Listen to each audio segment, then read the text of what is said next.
En esta sesión vamos a tratar todo lo concerniente a las coloraciones de uso frecuente en bacteriología. Vamos a aprender cuáles son los fundamentos, cuáles son los pasos que siguen estas técnicas de coloración, cómo se observan las preparaciones bacterianas al microscopio una vez que se han aplicado estas coloraciones y cómo debemos interpretarlas.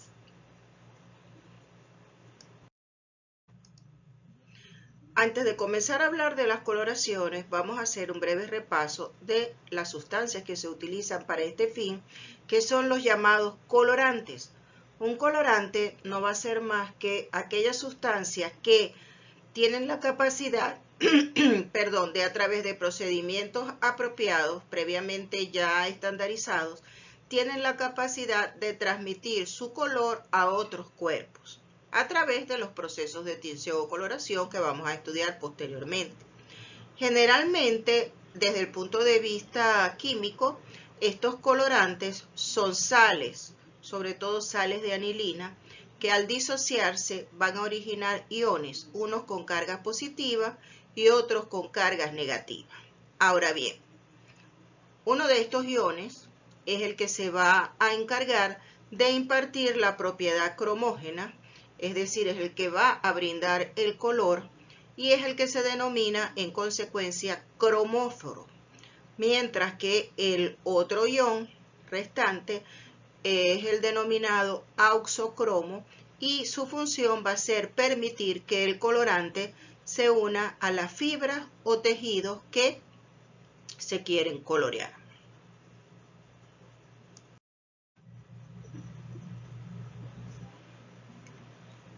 Los colorantes son clasificados fundamentalmente en dos grandes grupos, los llamados colorantes básicos y los colorantes ácidos, pero esta clasificación no hace referencia propiamente al pH de la coloración, del colorante, sino más bien a si la mayor parte de la molécula del colorante tiene una naturaleza catiónica, en cuyo caso el colorante se denomina colorante básico o catiónico, o si tiene una naturaleza ácida o aniónica y en consecuencia el colorante recibe esa denominación. Ahora, los colorantes básicos son los más utilizados para el estudio de la citología bacteriana y tiñen la célula de manera uniforme. Debemos recordar que las bacterias a pH neutro, es decir, a pH de 7, tienen una carga eléctrica netamente negativa debido a que son ricas en grupos fosfato. Y entonces el colorante cuando es catiónico tiene una carga positiva y por la atracción de cargas, entonces estos tiñen mejor, se unen mejor a la superficie de la célula bacteriana y es por eso que son los más utilizados. Ejemplos de los colorantes básicos que vamos a utilizar frecuentemente en microbiología y específicamente en bacteriología, el azul de metileno, la safranina, la fusina, en este caso la fusina básica, el cristal violeta, también conocido como violeta de genciana, y el verde de malaquita, solo por mencionar algunos. Caso contrario son los colorantes ácidos, que son menos utilizados. ¿Por qué? Porque su cromóforo, como tiene carga negativa, va a repeler las cargas negativas de la superficie bacteriana. Y en consecuencia se van a utilizar cuando lo que se desea es teñir estructuras citoplasmáticas o fundamentalmente para efectuar tinciones negativas. Y dentro de estos ejemplos tenemos la eosina, la tinta china, la nigrosina y el rojo coco.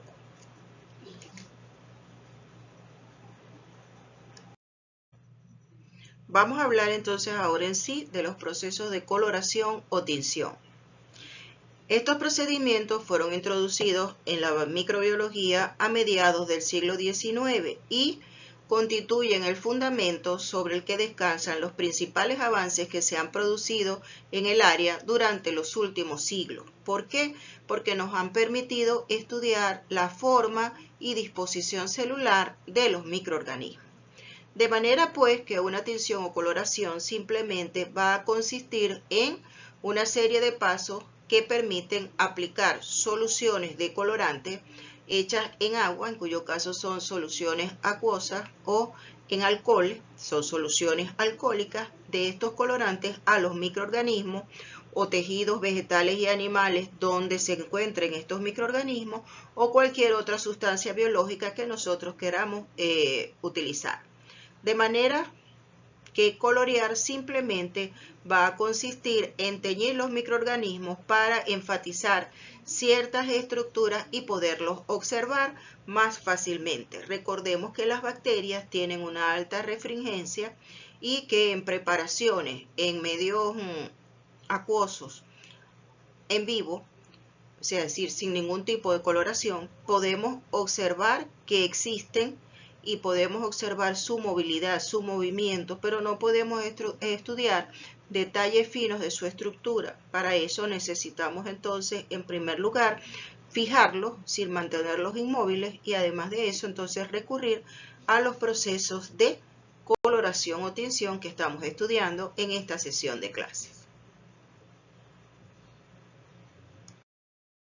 Ahora bien, todo proceso de coloración tiene tres etapas básicas. Una primera etapa, que es la preparación del frotis o extendido que se desea colorear. Una segunda etapa, que consiste en la fijación de ese frotis o extendido sobre la superficie de la lámina portaobjeto que contiene la preparación.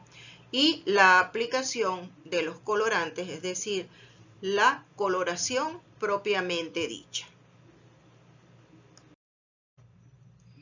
Veamos entonces en qué consiste el proceso de preparación del frotis o extendido. Esto simplemente consiste en colocar el material que se quiere examinar sobre una lámina portaobjeto. Este extendido, este frotis que se va a preparar, debe ser delgado, debe tener una consistencia uniforme y evitar llegar a los bordes de la lámina para evitar que nosotros nos contaminemos al momento de tomar la lámina con las manos, aunque recuerden que debemos utilizar guantes, ¿ok? Y otra cosa muy importante es que debemos dejar secar al aire completamente el frotis antes de proceder al proceso de fijación y coloración, que es la siguiente etapa. Ahora bien, ¿cómo vamos a preparar el frotis o extendido? Eso va a depender de si venimos de un cultivo en medio sólido o si tenemos un cultivo o una muestra de naturaleza líquida. Vamos a partir de lo básico, que es cuando tenemos una colonia aislada en un medio de cultivo sólido y queremos preparar un frotis o extendido para observar la morfología microscópica de ese microorganismo. En ese caso debemos tomar entonces una lámina portaobjeto nueva, limpia y completamente libre de grasa. Para esto se recomienda limpiarlas previamente con un poquito de alcohol, o sea, una gasa o un algodón con alcohol, para eliminar los restos de grasa que estén presentes, y también se puede flamear a la llama del mechero para eliminar cualquier resto de humedad que pueda contener la lámina. Una vez que tengamos la lámina limpia y seca, vamos a colocar una pequeña gota de solución salina fisiológica, que no es más que una solución de agua y cloruro de sodio a una concentración de 0,85%, y la vamos a colocar en el centro de un portaobjetos limpio y libre de grasa. Esta gotica la podemos agregar o con la ayuda de un asa previamente esterilizada, o lo más fácil es tener un goterito con la solución salina estéril y esa gotica la colocamos entonces sobre la lámina portaobjeto. Luego tomamos el asa bacteriológica, puede ser en aro o en asa, ¿okay? O también puede ser en punta, y vamos a esterilizar previamente esa asa a la llama del mechero para garantizar que esté estéril, y luego vamos a tomar entonces el crecimiento bacteriano tocando suavemente la superficie del crecimiento sobre el medio de cultivo. Solamente tocar. Recuerden que las bacterias son organismos microscópicos que no son visibles a simple vista y simplemente con el hecho de entrar en contacto el alambre de laza con la colonia, allí van a quedar adheridos microorganismos. ¿Ok? Entonces, una vez que hemos tomado el microorganismo, lo resuspendemos con la misma asa en la solución salina fisiológica y esta extensión la vamos a hacer sobre una pequeña área del portaobjeto aproximadamente de 1 centímetro. Si vamos a hacer un solo frotis, lo podemos hacer en la parte central del asa. Si por razones de economía vamos a hacer varios frotis sobre una misma lámina, pues tratamos de hacer 3, 4 frotis, pero bien separados y obviamente previamente identificados con un lápiz graso o un lápiz de diamante para evitar que durante los procesos de la coloración no se nos vayan a eliminar las marcas de identificación si utilizamos, por ejemplo, un marcador. Ya tenemos el frotis hecho, ¿ok? ¿Qué vamos a hacer ahora? Ya coloqué el material, ahora vamos a esterilizar nuevamente el asa a la llama del mechero antes de dejarla en el recipiente donde se encontraba y debemos dejar secar al aire la preparación para que no sufra ninguna alteración la morfología de las bacterias. Ahora bien, si, como les decía, que la preparación del frotis iba a variar de si proveníamos de un cultivo sólido o de un cultivo o una muestra líquida, si este frotis lo vamos a hacer es a partir de un caldo, es decir, de un medio líquido, pues podemos obviar el agregado de solución salina fisiológica y con la ayuda de una pipeta Pasteur estéril o el asa previamente esterilizada a la llama del mechero, pues vamos a colocar una gota del caldo conteniendo el microorganismo con el que se va a preparar el frotis y luego se procede igual forma. Se extiende sobre la superficie de la lámina portaobjeto y se deja secar al aire. Ahora bien, una vez que ya está seco el frotis, la película que nosotros hemos hecho sobre la lámina portaobjeto, debemos proceder ahora a la fijación del frotis o extendido. Esta fijación consiste simplemente en adherir los microorganismos al portaobjeto de tal manera que durante las etapas posteriores de la coloración, que incluyen varios lavados y aplicación de otros colorantes, no se nos desprendan los microorganismos de la lámina o frotis previamente elaborado. Ahora bien, debemos tener en cuenta que el proceso de fijación del frotis hace que las bacterias queden inactivadas y adheridas al vidrio.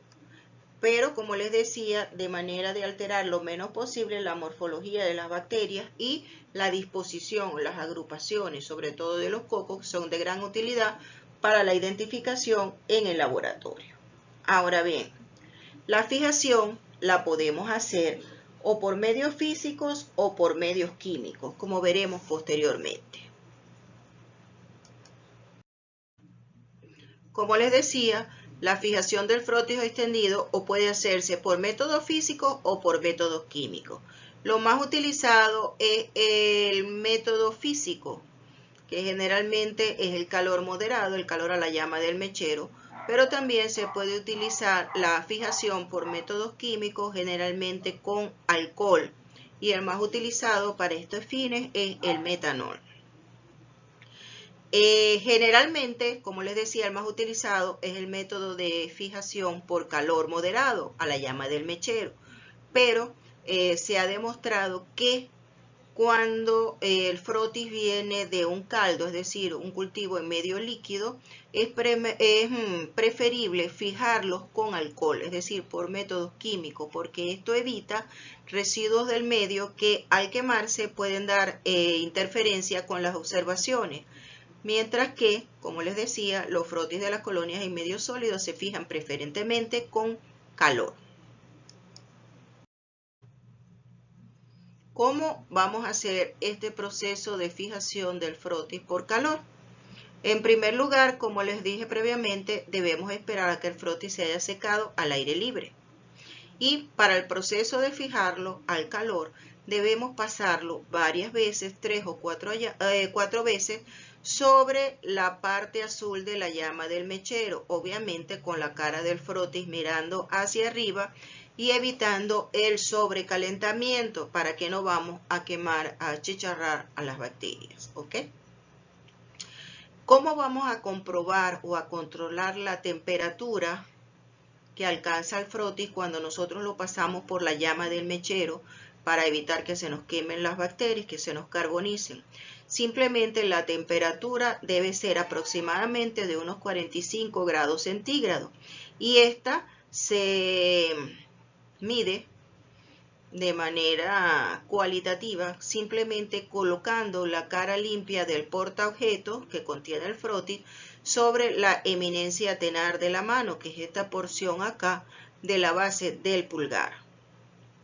Este es el método más común de cómo se hace la fijación del frotis por calor a la llama del mechero. Ahora, también lo podemos hacer utilizando una plancha de calentamiento. Esto es muy utilizado sobre todo para los frotis de microorganismos altamente patógenos como Mycobacterium tuberculosis o Corynebacterium diphtheriae, en cuyo caso los frotis se colocan a 60 grados centígrados y se dejan sobre la plancha de calentamiento por 10 minutos.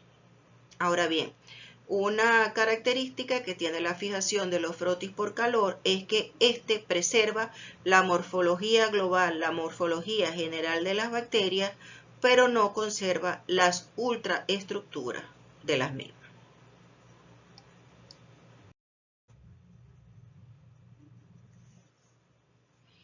Tenemos también la fijación de los frotis por métodos químicos. Estos se utilizan para proteger las estructuras celulares finas y la morfología de los microorganismos más grandes. Se dice que en este caso los fijadores químicos, que son generalmente alcoholes, como les decía, sobre todo se utiliza mucho el metanol, aunque se pueden utilizar otras como el etanol, ácido acético, cloruro de mercurio, formaldehído, glutaraldehído. Estos fijadores penetran en la célula y reaccionan con los componentes celulares. ¿Cómo hacen esto? Uniéndose a proteínas y lípidos para inactivarlos, insolubilizarlos e inmovilizarlos y hacer de este modo que la película del frotis quede adherida a la superficie de la lámina portaobjeto. Igual, cuando estamos haciendo la fijación del frotis por métodos químicos, ¿cómo lo vamos a hacer? Una vez que hemos dejado secar el frotis al aire, lo cubrimos entonces con el alcohol o con la mezcla que vamos a utilizar para la fijación, obviamente teniendo cuidado de hacerlo un poquito alejado de la llama del mechero, porque recuerden que son inflamables, y se deja actuar, en el caso del metanol, por aproximadamente unos 2 minutos. Luego escurrimos el exceso y dejamos secar al aire antes de proseguir con el proceso de coloración o tinción. Finalmente llegamos al proceso de coloración propiamente dicha, que como su nombre lo indica, es aplicar los colorantes sobre el frotis ya previamente elaborado y fijado en la lámina portaobjeto. Ahora bien, dependiendo del número y tipo de colorantes utilizados, vamos a tener las llamadas coloraciones simples, las llamadas coloraciones diferenciales y las coloraciones especiales o estructurales. Vamos a hablar entonces en primer lugar de una coloración simple. Una coloración simple, utiliza un solo colorante que se aplica al frotis en una sola operación. Nos permite revelar la morfología y disposición celular de las bacterias, pero no nos muestra detalles finos de su estructura interna. Es decir, podemos decir es un coco, es un bacilo, ¿ok? Más nada. Y el tiempo necesario para la coloración varía de acuerdo con la dilución del colorante. Obviamente, colorantes más diluidos tendrán tiempos de coloración más prolongados que los más concentrados.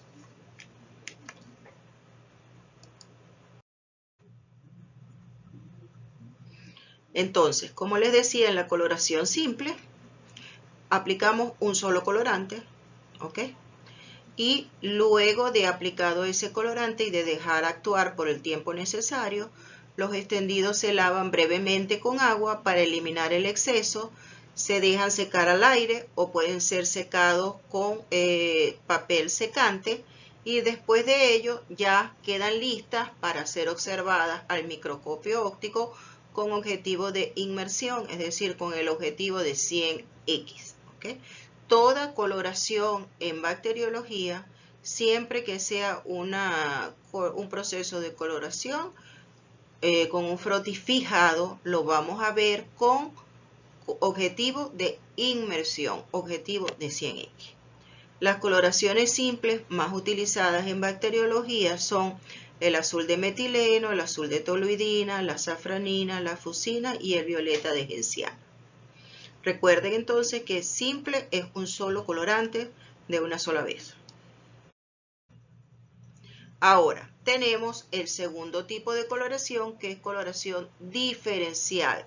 En este tipo de coloración se emplean dos o más colorantes combinados o por separado, dependiendo de la técnica, y que, como su nombre lo indica, nos va a permitir diferenciar, discriminar, distinguir entre dos clases diferentes de microorganismos o también entre dos partes o dos estructuras diferentes de un microorganismo. Ahora bien, las dos coloraciones diferenciales más utilizadas en bacteriología, sin que nos quede ninguna duda, son la coloración de Gram y la coloración de Ziehl-Neelsen, que son imprescindibles en todo laboratorio de bacteriología. Vamos a hablar entonces en primer lugar de la coloración de Gram.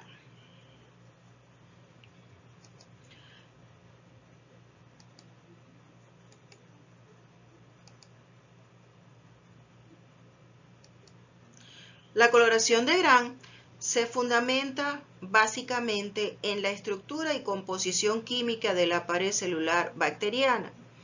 Y esta diferencia obedece principalmente al hecho de que las bacterias Gram positivas y Gram negativas presentan diferentes concentraciones de lípidos celulares en las paredes bacterianas. Si recordamos un poquito cómo es la estructura de la pared celular Gram positiva y Gram negativa, deben recordar que la bacteria Gram positiva tiene una pared celular constituida por una o múltiples capas de péptidoglucano en la cual se encuentran inmersas algunas proteínas y algunos carbohidratos, pero los lípidos son muy pocos, a diferencia de la Gram negativa, que tiene una estructura más compleja, que tiene una capa fina de péptidoglucano, pero tiene gran cantidad de lípidos. ¿Okay? Recuerden que está el lipopolisacárido, ¿okay? Hay también proteínas presentes en esa pared celular. Entonces son paredes que desde el punto de vista estructural son diferentes y eso es lo que permite diferenciar a las bacterias a través de esta coloración en dos grandes grupos, Gram positivas y Gram negativas. Debemos tener presente que en la coloración de Gram, cuando aplicamos el primer colorante, que va a ser el cristal violeta o violeta de genciana, como ustedes le quieran decir, todas las células se van a teñir con ese colorante.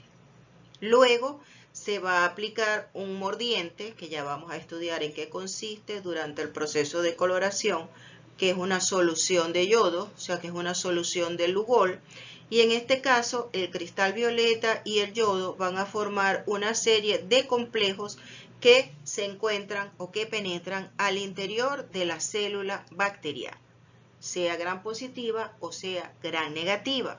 La diferencia ocurre cuando se agrega el decolorante. El decolorante utilizado en la coloración de gram es una mezcla a partes iguales de alcohol, específicamente etanol y acetona. Entonces resulta que como la pared celular gram negativa tiene baja concentración de lípidos, pero tiene una gruesa capa de péptidoglucano, ¿qué es lo que hace?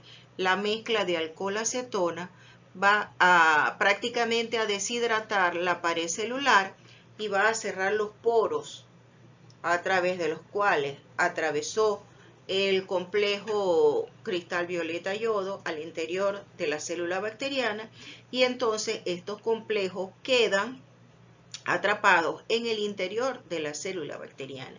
Y es por eso que ellas van a tomar una coloración azul violeta intenso al final de la coloración. ¿Qué pasa?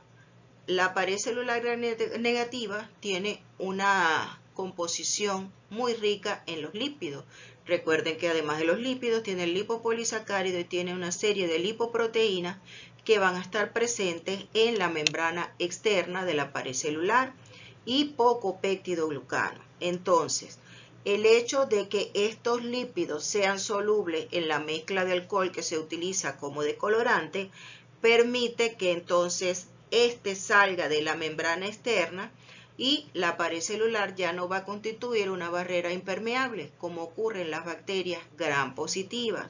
Entonces el alcohol acetona extrae el complejo cristal violeta yodo que estaba contenido en el interior de la célula bacteriana y la célula me va a quedar prácticamente incolora. Entonces, cuando sale el cristal violeta del interior de la bacteria, para poder observarla es preciso añadir un nuevo colorante, que es el llamado colorante de contraste, para poder visualizar esa bacteria. Y se utiliza entonces en la coloración básica de gram, que es la coloración de safranina, y nos va a permitir observar entonces a las bacterias gram negativas de un color rojo rosado. Acá tenemos una representación gráfica de todo este proceso que les he hablado previamente. A la mano izquierda tenemos lo que ocurre en un gram positivo y a mano derecha lo que tenemos en un gram negativo.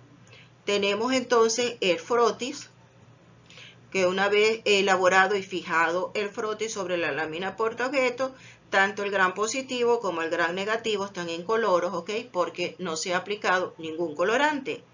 Cuando aplicamos el cristal violeta, que lo dejamos actuar por 1 minuto, ¿ok? Ambos, tanto el gram positivo como el gram negativo, se tiñen de color violeta. Transcurrido el tiempo de aplicación, que es de 1 minuto, lavamos suavemente con el agua de chorro y tanto la gram positiva como la gram negativa van a seguir teniendo el color violeta, que aquí aparece representado como más morado que en el anterior por la combinación del color azul del cristal violeta con el marrón del Lugol para formar entonces un color morado. Transcurrido el tiempo de aplicación del Lugol, que también es de 1 minuto, vamos a lavar y entonces la diferencia ocurre cuando aplicamos la mezcla de alcohol acetona, que debe ser por un tiempo muy corto de 10 a 20 segundos y es cuando ocurre la diferencia. Las gram positivas, recordamos el complejo cristal violeta yodo, queda atrapado en el interior de la célula por la deshidratación que ocurre en la pared celular de las gram positivas por acción del alcohol acetona, en cuyo caso quedan coloreadas de violeta, a diferencia de la gram negativa, que por la solubilidad de los lípidos, que son abundantes en su estructura, queda entonces ese colorante es extraído del interior de la célula bacteriana y vuelve a quedar incolora tal y como estaba al principio de la coloración. Lavamos nuevamente con agua de chorro y aplicamos entonces el segundo colorante. Recuerden que es una coloración diferencial. Y entonces aplicamos ahora safranina por 30 segundos. Una vez que se ha transcurrido el tiempo de incubación, lavamos nuevamente y entonces acá la bacteria gram negativa, la gram positiva se sigue viendo morada y la gram negativa va a tomar el color rojo, rosado de la safranina, y en ese caso la gram negativa se van a observar de ese color.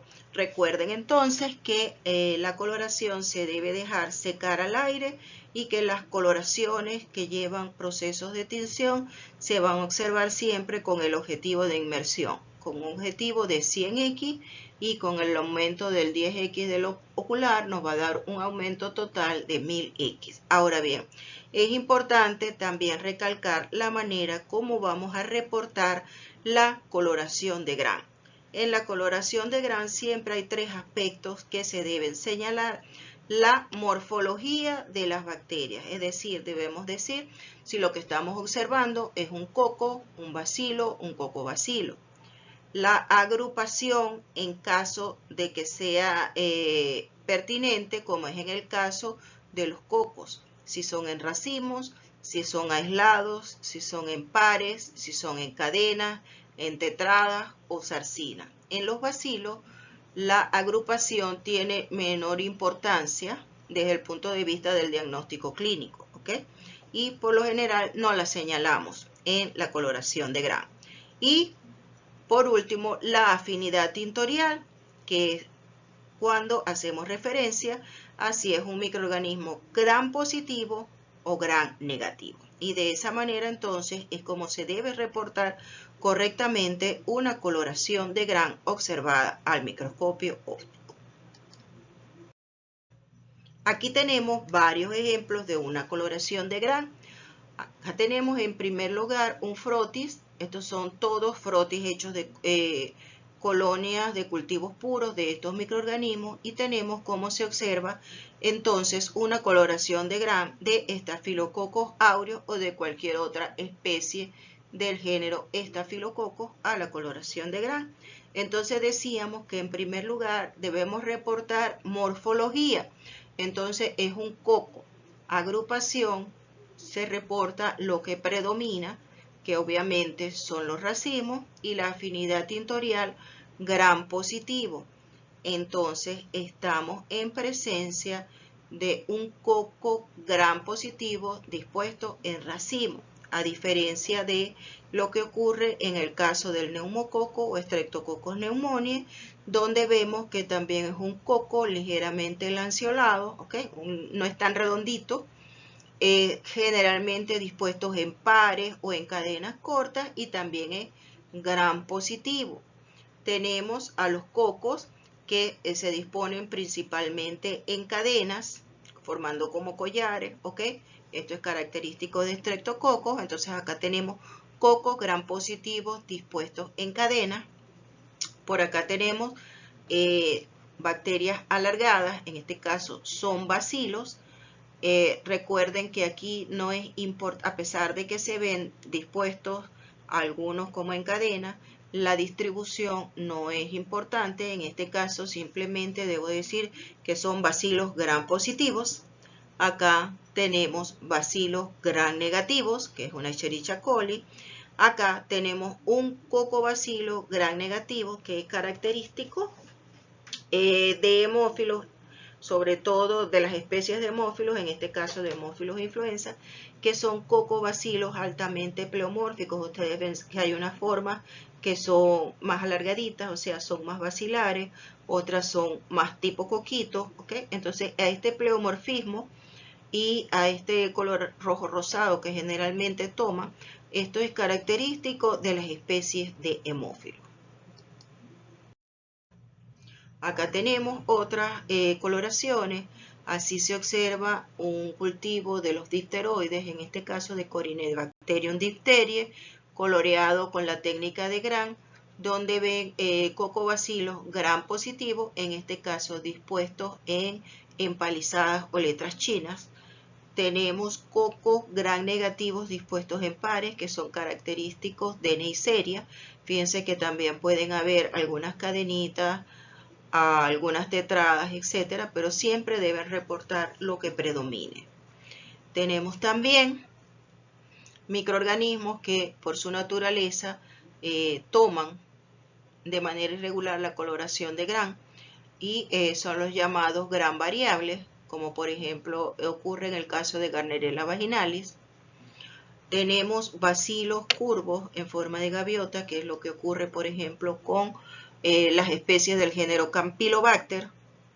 Hay bacilos gram positivos que son altamente ramificados, como se observan en el caso de los Actinomyces, que por mucho tiempo fueron considerados como hongos, y a pesar de que no está hecha para el estudio de los hongos, en la coloración de Gram también se pueden observar las levaduras, sobre todo las del género Cándida, y podemos observar la presencia de las células en gemación y las presencias de pseudomicelio. Es importante recalcar que las levaduras toman el colorante de cristal violeta, es decir, que aparecen en la coloración de Gram como Gram positiva. Sin embargo, el hecho de por qué toman esa coloración no está bien definido todavía. Otra de las coloraciones más importantes en la bacteriología es sin lugar a dudas la coloración de Ziehl-Neelsen, o no sé si deberíamos decir mejor coloración de ácido resistencia de Ehrlich. ¿Por qué les digo esto?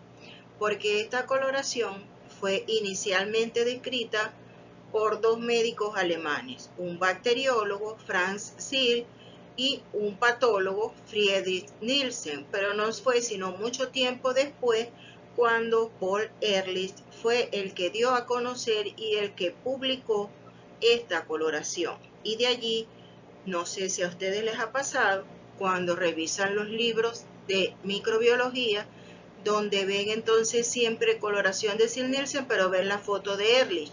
Y uno decía, pero ¿cuál es el problema? El problema es ese, que aunque fue ideada por Ziehl y por Nielsen, acuérdense que lo que no está publicado no existe. Entonces no fue sino cuando Ehrlich dio a conocer sus trabajos cuando surgió esta técnica de coloración. Esta es una técnica que se utiliza para la coloración de las micobacterias, es decir, para el agente causal de la tuberculosis, que es el Mycobacterium tuberculosis, o el agente causal de la lepra, que es el Mycobacterium leprae.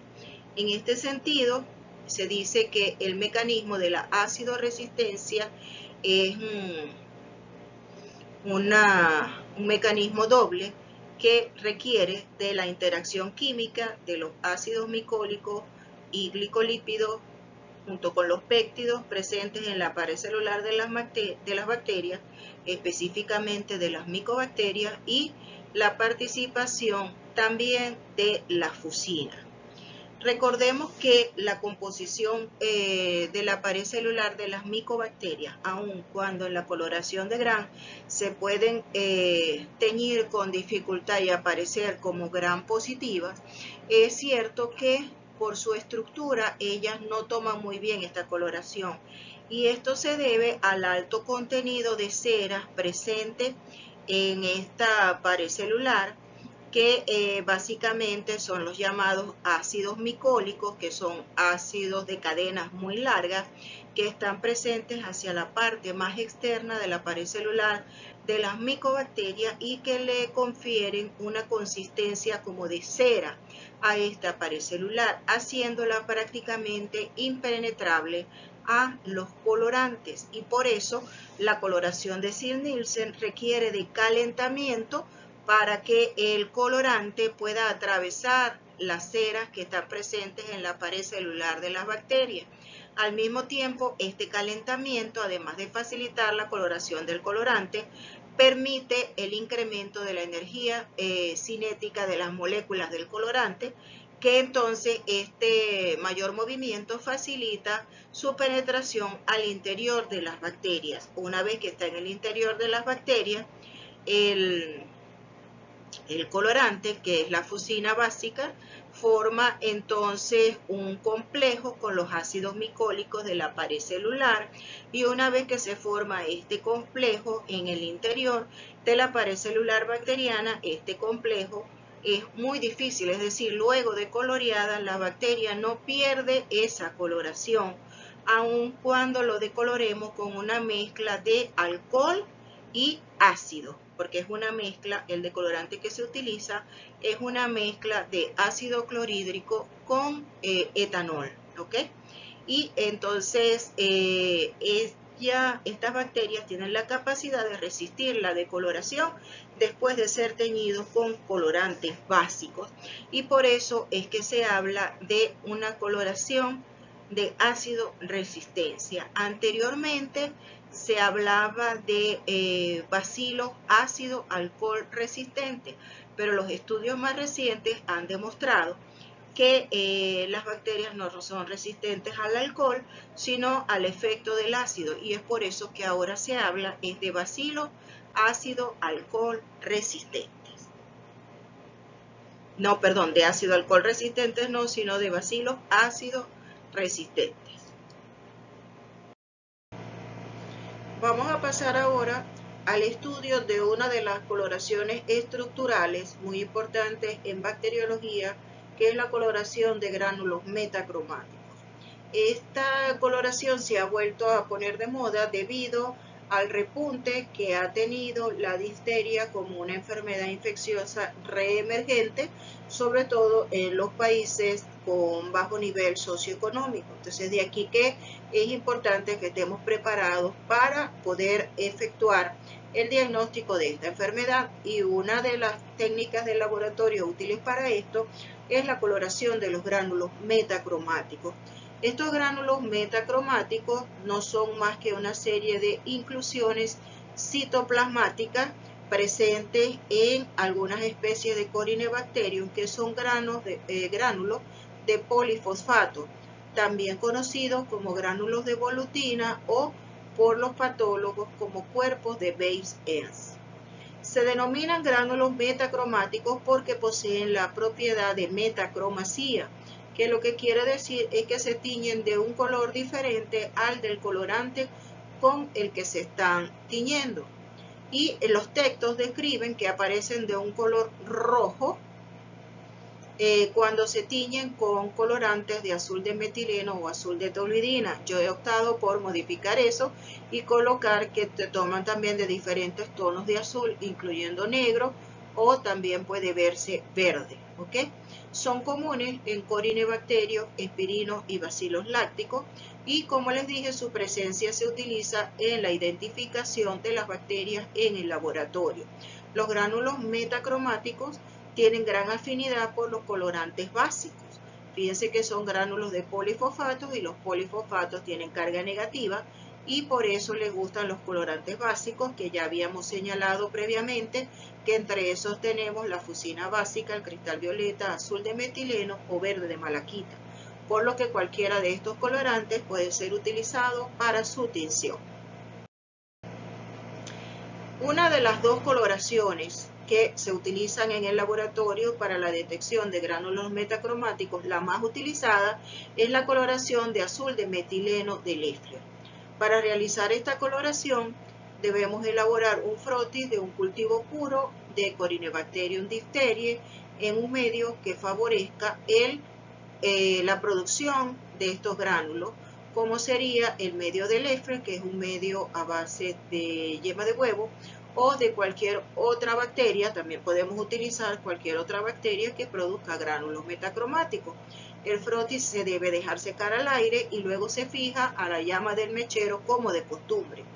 Y en este caso, la coloración de azul de metileno del éter es una coloración simple que utiliza un solo colorante que se deja, se aplica en un solo paso. Por eso se cubre la lámina con una solución alcohólica de azul de metileno y esto se deja actuar por 5 minutos. Transcurrido ese tiempo, se lava la preparación con agua de chorro, con agua corriente suavemente, se escurre la lámina y se deja secar al aire.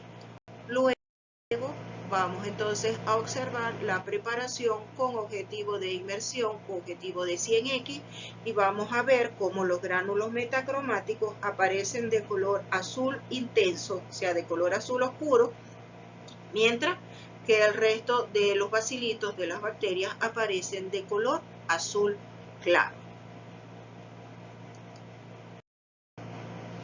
Otra de las tinciones que podemos utilizar para la coloración de gránulos metacromáticos es la tinción de Albe. Para ella debemos también preparar y fijar el frotis extendido. En este caso vamos a utilizar dos soluciones para colorear. Una es la llamada solución 1, que es una mezcla de azul de toluidina y verde de malaquita, que son colorantes básicos. Entonces se cubre el portaobjeto que contiene el frotis con esta mezcla de colorantes. Esto se deja actuar por 3 a 5 minutos. Luego lavamos como de costumbre, escurrimos el exceso y aplicamos la solución colorante 2, que es una solución en base a yodo. Y esta se deja actuar por 1 minuto. Posteriormente lavamos y dejamos secar al aire o con papel absorbente, y entonces observamos la preparación con el objetivo de inmersión y 100x y vamos a ver cómo los gránulos metacromáticos en esta coloración aparecen de un color azul oscuro o marrón debido a la coloración con el yodo, ¿verdad? Y el resto de la bacteria, el resto del bacilito aparece teñido de color verde.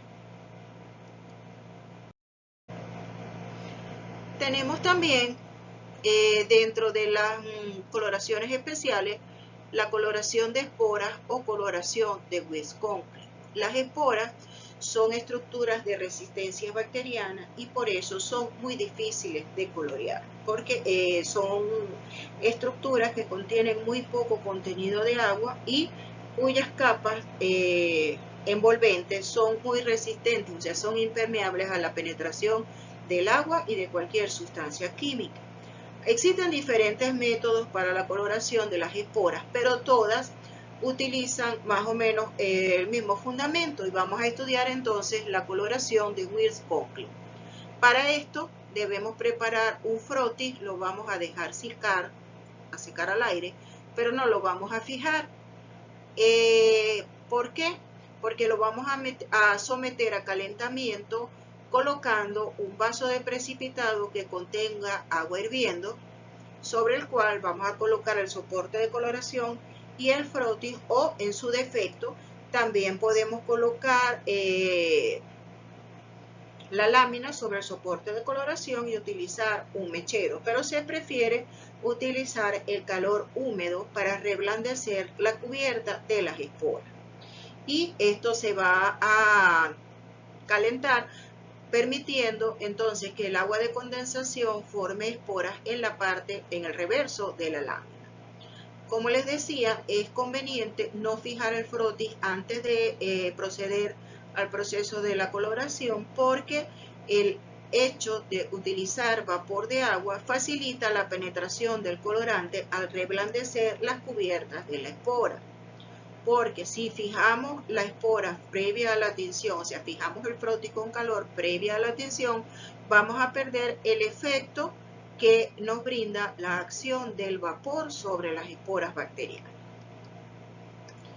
Una vez que ha transcurrido este tiempo, vamos a cubrir la preparación con una solución de verde de malaquita.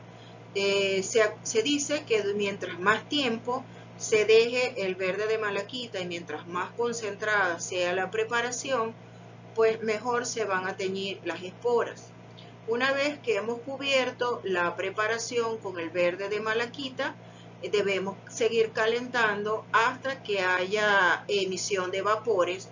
Todo esto durante un periodo de 3 a 6 minutos. Y al igual que como hacíamos en la coloración del Zinsser, podemos agregar más colorante si hace falta para evitar que se nos seque la preparación. Transcurrido el tiempo, dejamos enfriar, lavamos con agua corriente y luego vamos a aplicar el segundo colorante o colorante de contraste, que en este caso va a ser la safranina, y la vamos a dejar actuar por 30 segundos. Luego procedemos de la manera habitual a lavar, dejar secar al aire o con ayuda de un papel secante y examinamos con el objetivo de inmersión.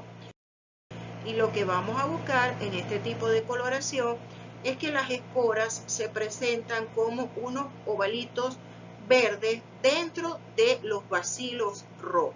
Sin embargo, la coloración de Weir-Conklin tiene una limitación, y es que como las esporas son difíciles de teñir, a veces se observan como espacios blancos o se aparecen de color muy claro en el interior de la célula bacteriana, mientras que las que sí se tiñen perfectamente de verde son las esporas que ya han sido liberadas al medio externo, o sea, que se encuentran por fuera de la bacteria. Y es por eso que se recomienda que para la coloración de esporas se utilicen microorganismos provenientes de un cultivo de 48 horas para que ya haya iniciado la fase de esporulación y sea más fácil observar la presencia de estas estructuras.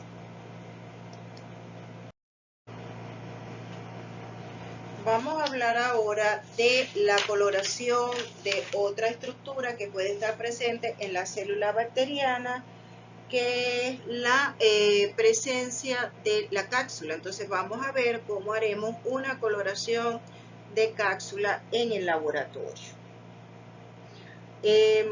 Para esto podemos utilizar varios métodos de coloración, a pesar de que las cápsulas son difíciles de colorear y además pueden ser fácilmente destruidas o disueltas. Nosotros utilizamos por lo general dos tipos de coloraciones para visualizarlas al microscopio. Una es la coloración de His y la otra es la coloración de Anthony. Ambas utilizan o cristal violeta o fusina básica para teñir la célula y una sal de cobre que va a ser depositada en la parte exterior de la célula. Existe otro método que vamos a estudiar posteriormente, que es el empleo de la tinción negativa, donde las células quedan suspendidas en tinta china o nigrosina y van a teñir el medio que las rodea, pero no a las cápsulas, dejándolas entonces de manera incolora. Entonces vamos a hablar de cómo hacemos el frotting y cómo es el proceso de la coloración de His. Para esta coloración, para el método de His, vamos a preparar en primer lugar una suspensión bacteriana en solución salina fisiológica estéril a partir de un cultivo puro, en este caso, por ejemplo, de Klebsiella pneumoniae. Vamos a preparar el extendido mezclando una asada de esta suspensión con una gota de suero normal, obviamente sobre un portaobjeto limpio y libre de grasa, como siempre que hacemos una coloración. Y vamos a dejar secar al aire y enfriar, y a dejar secar al aire y a fijar por calor y dejar enfriar. Luego cubrimos el extendido con cristal violeta y vamos a calentar hasta desprendimiento de vapores por aproximadamente 1 minuto. Y como les decía, en estos casos no debemos enjuagar con agua porque se nos disuelve la cápsula, sino que vamos a utilizar una solución de sulfato de cobre. Luego escurrimos la lámina y dejamos secar al aire en posición vertical y examinamos entonces con objetivo de inmersión 100X. De manera pues que con la coloración de His para la cápsula, estas van a aparecer como un área de color violeta claro o prácticamente blanco alrededor de la célula bacteriana que toma un color violeta intenso.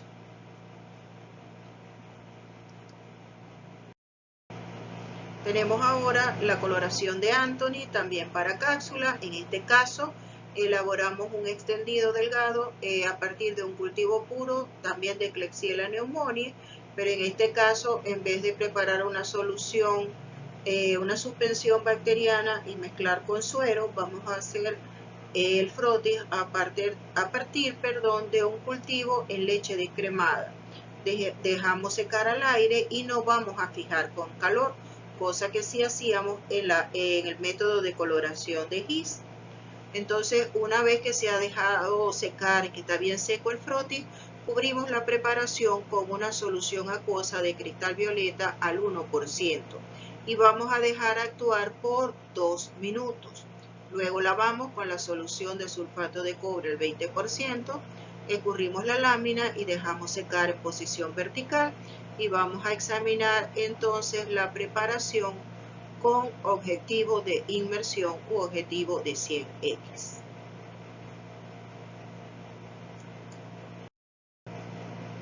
En este método vamos a ver entonces la coloración de la cápsula, cómo ellas aparecen como un halo rosado claro a blanco alrededor de la célula bacteriana que toma un color rosado intenso.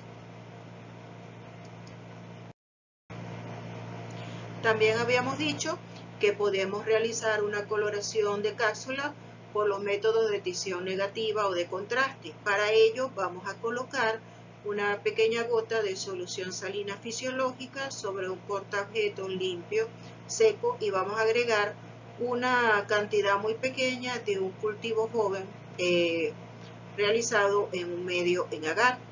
Vamos a mezclar bien y vamos a agregar luego una pequeña gota de tinta china. Vamos a cubrir inmediatamente con una laminilla cubreobjetos bien delgada, dejando que la gota se extienda como una fina película por debajo de la laminilla, y vamos a examinar inmediatamente con el objetivo de 40x y bajando el condensador para reducir la luz de forma bien marcada y poder entonces observar que en este método la cápsula va a desplazar a las partículas coloidales de carbón que están presentes en la tinta china, y entonces se va a presentar la cápsula como un halo claro alrededor del microorganismo, es decir, que todo el entorno del microorganismo aparece teñido de negro por efecto del colorante de la tinta china, pero deja a la cápsula del microorganismo incolora, permitiendo de esta manera su detección. Bueno, muchas gracias por su atención. Esto ha sido todo lo que les voy a decir en esta presentación sobre coloraciones. Por supuesto, quedo a su disposición para cualquier duda o pregunta que tengan sobre el tema.